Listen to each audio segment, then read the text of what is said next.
El liberalismo es pecado del catolicismo liberal. Félix Arda y Salvani. Vid el llamado liberalismo católico o catolicismo liberal. De todas las inconsecuencias y antinomias que se encuentran en las gradaciones medias del liberalismo, la más repugnante de todas y la más odiosa es la que pretende nada menos que la unión del liberalismo con el catolicismo, para formar lo que se conoce en la historia de los modernos desvaríos con el nombre de liberalismo católico o catolicismo liberal. Y no obstante han pagado tributo a este absurdo preclaras inteligencias y honradísimos corazones, que no podemos menos de creer bien intencionados. Nació este funesto error de un deseo exagerado de poner conciliación y paz entre doctrinas que forzosamente y por su propia esencia son inconciliables enemigas. El liberalismo es el dogma de la independencia absoluta de la razón individual y social, el catolicismo es el dogma de la sujeción absoluta de la razón individual y social a la ley de Dios. ¿Cómo conciliar el sí y el no de tan opuestas doctrinas? A los fundadores del liberalismo católico pareció cosa fácil. Discurrieron una razón individual ligada a la ley del Evangelio, pero coexistiendo con ella una razón pública o social libre de toda traba en este particular.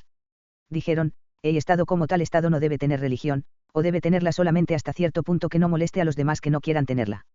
Así, pues, el ciudadano particular debe sujetarse a la revelación de Jesucristo, pero el hombre público puede portarse como tal, de la misma manera que si para él no existiese dicha revelación. De esta suerte compaginaron la fórmula célebre de, la Iglesia libre en el Estado libre, fórmula para cuya propagación y defensa se juramentaron en Francia varios católicos insignes, y entre ellos un ilustre prelado, fórmula que debía ser sospechosa desde que la tomó Cavour para hacer la bandera de la Revolución italiana contra el poder temporal de la Santa Sede, fórmula de la cual, a pesar de su evidente fracaso, no nos consta que ninguno de sus autores se haya retractado aún. No echaron de ver estos esclarecidos sofistas, que si la razón individual venía obligada a someterse a la ley de Dios, no podía declararse exenta de ella la razón pública o social sin caer en un dualismo extravagante, que somete al hombre a la ley de dos criterios opuestos y de dos opuestas conciencias. Así que la distinción del hombre en particular y en ciudadano, obligándole a ser cristiano en el primer concepto, y permitiéndole ser ateo en el segundo, cayó inmediatamente por el suelo bajo la contundente maza de la lógica íntegramente católica. El Syllabus, del cual hablaremos luego, acabó de hundirla sin remisión. Queda todavía de esta brillante pero funestísima escuela, alguno que otro discípulo rezagado, que ya no se atreve a sustentar paladinamente la teoría católico-liberal, de la que fue en otros tiempos fervoroso panegirista, pero a la que sigue obedeciendo aún en la práctica, tal vez sin darse cuenta a sí propio de que se propone pescar con redes que, por viejas y conocidas, el diablo ha mandado ya recoger. 7. En qué consiste probablemente la esencia o intrínseca razón del llamado catolicismo liberal. Si bien se considera, la íntima esencia del liberalismo llamado católico, por otro nombre llamado comúnmente catolicismo liberal consiste probablemente, tan solo en un falso concepto del acto de fe. Parece, según dan razón de la suya los católico-liberales, que hacen estribar todo el motivo de su fe, no en la autoridad de Dios infinitamente veraz e infalible, que se ha dignado revelarnos el camino único que nos ha de conducir a la bienaventuranza sobrenatural, sino en la libre apreciación de su juicio individual que le dicta al hombre ser mejor esta creencia que otra cualquiera. No quieren reconocer el magisterio de la Iglesia, como único autorizado por Dios para proponer a los fieles la doctrina revelada y determinar su sentido genuino, sino que, haciéndose ellos jueces de la doctrina, admiten de ella lo que bien les parece, reservándose el derecho de creer la contraria, siempre que aparentes razones parezcan probable será y falsa lo que ayer creyeron como verdadero. Para refutación de lo cual baste conocer la doctrina fundamental de Fide, expuesta sobre esta materia por el Santo Concilio Vaticano. Por lo demás se llaman católicos, porque creen firmemente que el catolicismo es la única verdadera revelación del Hijo de Dios, pero se llaman católicos liberales o católicos libres, porque juzgan que esta creencia suya no les debe ser impuesta a ellos ni a nadie por otro motivo superior que el de su libre apreciación. De suerte que, sin sentirlo ellos mismos, encuéntranse los tales con que el diablo les ha sustituido arteramente el principio sobrenatural de la fe por el principio naturalista del libre examen. Con lo cual, aunque juzgan tener fe de las verdades cristianas, no tiene tal fe de ellas, sino simple humana convicción, lo cual es esencialmente distinto. Síguese de ahí que juzgan su inteligencia libre de creer o de no creer, y juzgan asimismo libre la de todos los demás. En la incredulidad, pues, no ven un vicio, o enfermedad, o ceguera voluntaria del entendimiento, y más aún del corazón, sino un acto lícito de la jurisdicción interna de cada uno, tan dueño en eso de creer, como en lo de no admitir creencia alguna. Por lo cual es muy ajustado a este principio el horror a toda presión moral o física que venga por fuera a castigar o prevenir la herejía, y de ahí su horror a las legislaciones civiles francamente católicas. De ahí el respeto sumo con que entienden deben ser tratadas siempre las convicciones ajenas, aun las más opuestas a la verdad revelada, pues para ellos son tan sagradas cuando son erróneas como cuando son verdaderas, ya que todas nacen de un mismo sagrado principio de libertad intelectual. Con lo cual se erige en dogma lo que se llama tolerancia, y se dicta para la polémica católica contra los herejes un nuevo código de leyes, que nunca conocieron en la antigüedad los grandes polemistas del catolicismo. Siendo esencialmente naturalista el concepto primario de la fe, síguese de eso que ha de ser naturalista todo el desarrollo de ella en el individuo y en la sociedad. De ahí el apreciar primaria, y a veces casi exclusivamente, a la Iglesia por las ventajas de cultura y de civilización que proporciona a los pueblos, olvidando y casi nunca citando para nada su fin primario sobrenatural, que es la glorificación de Dios y salvación de las almas. Del cual falsa concepto aparecen enfermas varias de las apologías católicas que se escriben en la época presente. De suerte que, para los tales, si el catolicismo por desdicha hubiese sido causa en algún punto de retraso material para los pueblos, ya no sería verdadera ni laudable en buena lógica tal religión. Y cuenta que así podría ser, como indudablemente para algunos individuos y familias ha sido ocasión de verdadera material ruina el ser fieles a su religión, sin que por eso dejase de ser ella cosa muy excelente y divina. Este criterio es el que dirige la pluma de la mayor parte de los periódicos liberales, que si lamentan la demolición de un templo, solo saben hacer notar en eso la profanación del arte; si abogan por las órdenes religiosas, no hacen más que ponderar los beneficios que prestaron a las letras; si ensalzan a la hermana de la caridad, no es sino en consideración a los humanitarios servicios con que suaviza los horrores de la guerra; si admiran el culto, no es sino en atención a su brillo exterior y poesía; si en la literatura católica respetan las sagradas escrituras, es fijándose tan solo en su majestuosa sublimidad. De este modo de encarecer las cosas católicas únicamente por su grandeza, belleza, utilidad o material excelencia, síguese en recta lógica que merece iguales encarecimientos el error cuando tales condiciones reuniere, como sin duda las reúne aparentemente en más de una ocasión alguno de los falsos cultos. Hasta a la piedad llega la maléfica acción de este principio naturalista, y la convierte en verdadero pietismo, es decir, en falsificación de la piedad verdadera. Así lo vemos en tantas personas que no buscan en las prácticas devotas más que la emoción, lo cual es puro sensualismo del alma y nada más. Así aparece hoy día en muchas almas enteramente desvirtuado el ascetismo cristiano, que es la purificación del corazón por medio del enfrentamiento de los apetitos. Y desconocido el misticismo cristiano, que no es la emoción, ni el interior consuelo, ni otra alguna de esas humanas golosinas, sino la unión con Dios por medio de la sujeción a su voluntad santísima y por medio del amor sobrenatural. Por eso es catolicismo liberal, o mejor, catolicismo falso, gran parte del catolicismo que se usa hoy entre ciertas personas. No es catolicismo, es mero naturalismo, es racionalismo puro, es paganismo con lenguaje y formas católicas, si se nos permite la expresión. 8. Sombra y penumbra, o razón extrínseca de esta misma secta católico-liberal. Vista en el anterior capítulo la razón intrínseca, o llámase formal, del liberalismo católico, pasemos en el presente a examinar lo que podríamos llamar su razón extrínseca o histórica, o material, si les place más a nuestros lectores esta última calificación escolástica. Las herejías que estudiamos hoy, en el dilatado curso de los siglos que median entre la venida de Jesucristo y los tiempos en que vivimos, se nos presentan a primera vista como puntos clara y definitivamente circunscritos, en su respectivo periodo histórico, pudiéndose al parecer señalar, como con un compás, dónde empiezan y dónde acaba, o sea la línea geométrica que separa estos puntos negros de lo restante del campo iluminado en que se extienden. Mas esta apreciación, si bien se considera, no es más que ilusión de la distancia. Un más detenido estudio, que nos acerque con el catalejo de una buena crítica a aquellas épocas, y nos ponga en verdadero contacto intelectual con ellas, nos permite observar que nunca, en ninguno de esos periodos históricos, aparecen tan geométricamente definidos los límites que separan al error de la verdad, no en la realidad de ella, que está muy claramente formulada la de la definición de la Iglesia, sino en su aprehensión y profesión externa, o sea en el modo que ha tenido de negarla o profesarla con más o menos franqueza la respectiva generación. El error en la sociedad es como una fea mancha en una tela de primoroso tejido. Se le ve claramente, pero cuesta precisar sus límites, son vagas sus fronteras como los crepúsculos que separan el día que muere de la noche que se avecina, y a su vez la noche que se va del renaciente día. Preceden al error, que es negra sombra, y le siguen y le rodean unas como vagas penumbras, que pueden tomarse a veces por la misma sombra, iluminada todavía por alguno que otro reflejo de moribunda luz, o como la misma luz a la que empañan y oscurecen ya las primeras sombras. Así todo error claramente formulado en la sociedad cristiana tuvo en torno de sí otra como atmósfera del mismo error, pero menos densa y más tenue y mitigada. El arrianismo tuvo su semi-arrianismo, el pelagianismo su semi-pelagianismo, el luteranismo feroz su jansenismo, que no fue más que un luteranismo moderado. Así, en la época presente el liberalismo radical tiene en torno de sí su correspondiente semiliberalismo, que otra cosa no es la secta católico-liberal que estamos aquí examinando. Es lo que llamó el Syllabus un racionalismo moderado, es el liberalismo sin la franca crudeza de sus principios al descubierto, y sin el horror de sus últimas consecuencias, el liberalismo para el uso de los que no consienten todavía en dejar de parecer o creerse católicos. Es el liberalismo el crepúsculo de la verdad que empieza a oscurecerse en el entendimiento, o de la herejía que no ha llegado aún a tomar completa posesión de él. Observamos, en efecto, que suelen ser católicos liberales los católicos que van dejando de ser firmes católicos, y los liberales crudos que, desengañados en parte de su error, no han acabado en dar todavía de lleno en los dominios de la íntegra verdad. Es el medio sutil e ingeniosísimo que encontró siempre el diablo para retener por suyos a muchos que de otra manera hubieran aborrecido de veras, a haberla bien conocido, su maquinación infernal. Este medio satánico es permitir que los tales tengan todavía un pie en terreno de la verdad, a condición de que el otro pie lo tenga ya completamente en el campo opuesto.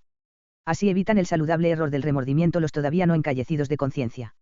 Así además se libran de los compromisos que trae siempre toda revisión decisiva a los espíritus apocados y vacilantes, que son los más, así logran los aprovechados figurar, según les conviene, un rato en cada campo, haciendo por aparecer en ambos como amigos y afiliados, así puede, finalmente, el hombre dar como un paliativo oficial y conocido a la mayor parte de sus miserias, debilidades e inconsecuencias. Tal vez no ha sido aún debidamente estudiada por este lado la presente cuestión en la historia antigua y contemporánea, lado que es el menos noble, es por lo mismo el más práctico, ya que por ahí, en lo menos noble y levantado hay que buscar por lo común el secreto resorte de la mayor parte de los fenómenos humanos.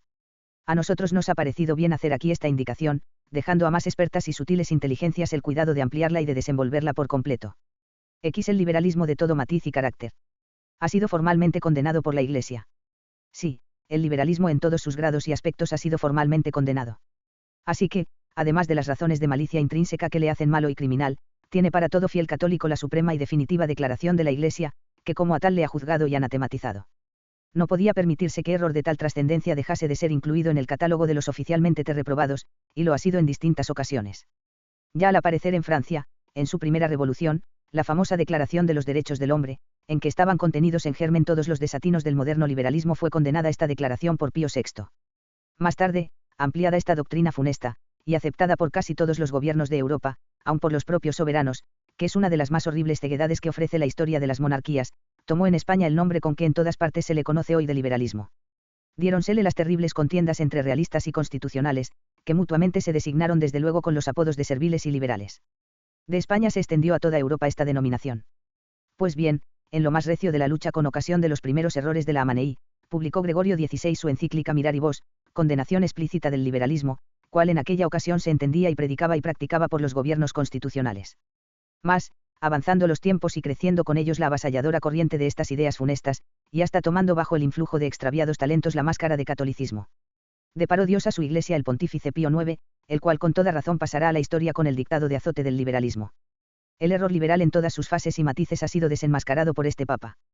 Para que más autoridad tuviesen sus palabras en este asunto, dispuso la providencia que saliese la repetida condenación del liberalismo de labios de un pontífice, al cual desde el principio se empeñaron en presentar como suyo los liberales. Después de él no le queda ya a este error subterfugio alguno a que acogerse. Los repetidos breves y alocuciones de Pío IX le han mostrado al pueblo cristiano tal cual es, y el Syllabus acabó de poner a su condenación el último sello. Veamos el contenido principal de algunos de estos documentos pontificios. Solo unos pocos citaremos entre muchísimos que se podrían citar. En 18 de junio de 1871, al contestar Pío IX a una comisión de católicos franceses, les habló así: el ateísmo en las leyes, la indiferencia en materia de religión y esas máximas perniciosas llamadas católico-liberales, estas, sí, estas son verdaderamente la causa de la ruina de los estados, estas lo han sido de la perdición de la Francia. Creedme, el daño que os anuncio es más terrible que la revolución, y más aún que la Commune. Siempre he condenado el liberalismo católico, y volveré 40 veces a condenarlo, si es menester. En el breve de 6 de marzo de 1873 al presidente y socios del Círculo de San Ambrosio de Milán, se expresa de esta suerte: no faltan algunos que intentan poner alianza entre la luz y las tinieblas, y mancomunidad entre la justicia y la iniquidad a favor de las doctrinas llamadas católico-liberales, que basadas en perniciosísimos principios, muéstranse halagüeñas para con las invasiones de la potestad secular en los negocios espirituales, e inclinan los mismos a estimar, o tolerar al menos,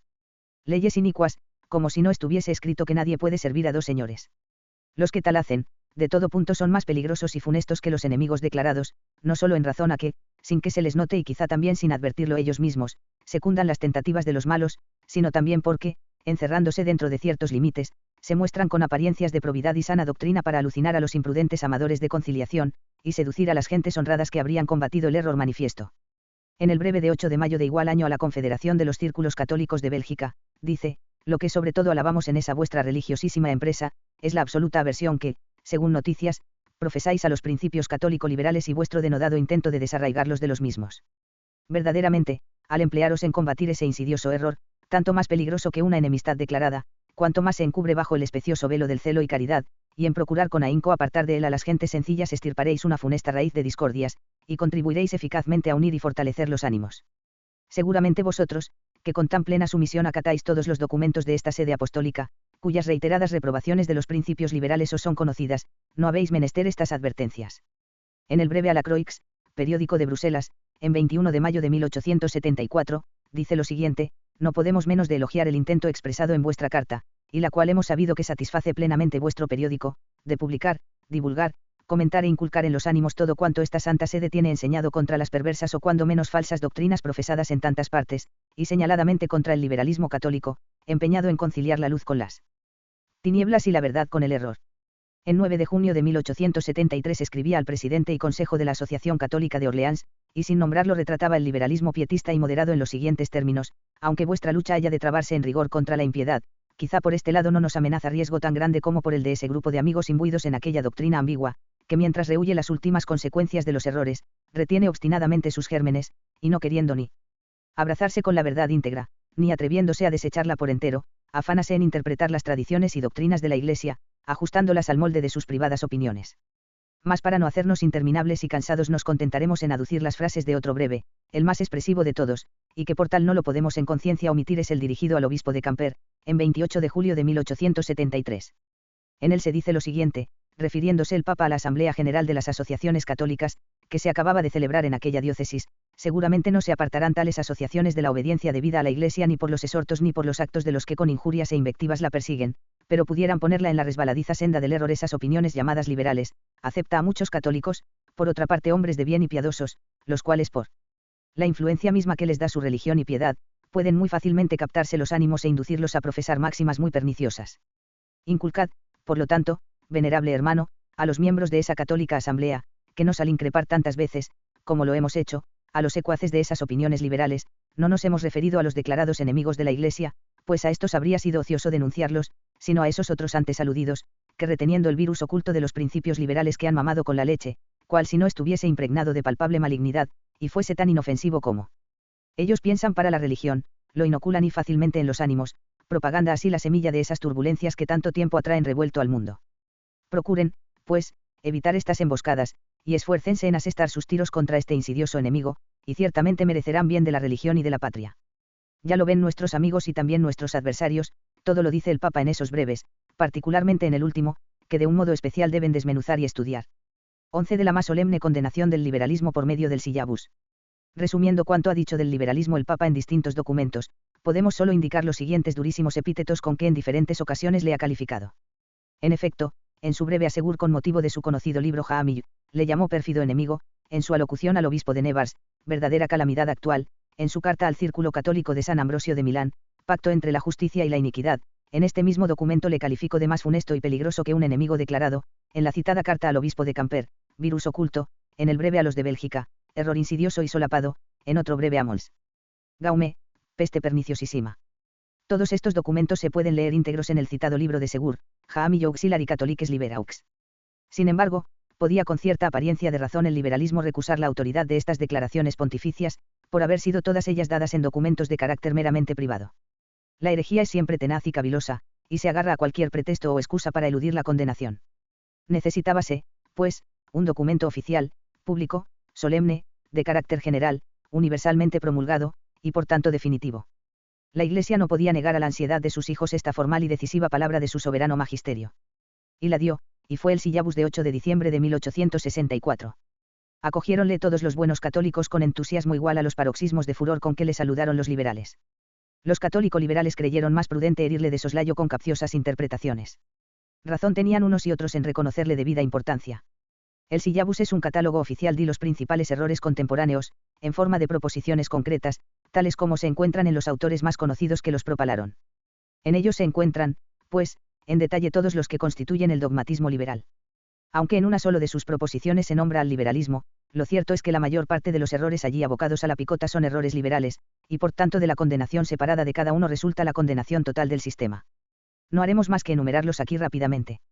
En la proposición 15 y en las LXB y LXB 2 se condena la libertad de cultos, el pase regio en la 20ª y 28, la desamortización en las XXVI y 27, la supremacía absoluta del Estado en la 39, el laicismo en la enseñanza pública en la XLV, 47 y SLV 2, la separación de la Iglesia y del Estado en la LV, el absoluto derecho de legislar sin Dios en la LVI, el principio de no intervención en la LXI, el llamado derecho de insurrección en la LSI 2, el matrimonio civil en la LXI 2 y alguna otra, la libertad de imprenta en la LXX, el sufragio universal como principio de autoridad en la LX, por fin, el mismo nombre de liberalismo en la LXXX. Varios libros se han escrito desde entonces para la exposición clara y sucinta de cada una de estas proposiciones, y a ellos puédese acudir. Pero la interpretación y comentario más autorizado se lo han dado al Syllabus sus propios impugnadores, los liberales de todos matices, cuando nos lo han presentado siempre como su más odioso enemigo y como el símbolo más completo de lo que llaman clericalismo, ultramontanismo y reacción. Satanás, que es malvado pero no tonto, veía muy claro a dónde iba a parar derechamente golpe tan certero, y le ha puesto a tan grandioso monumento el sello más autorizado de todos después del de Dios, el de su profundo rencor.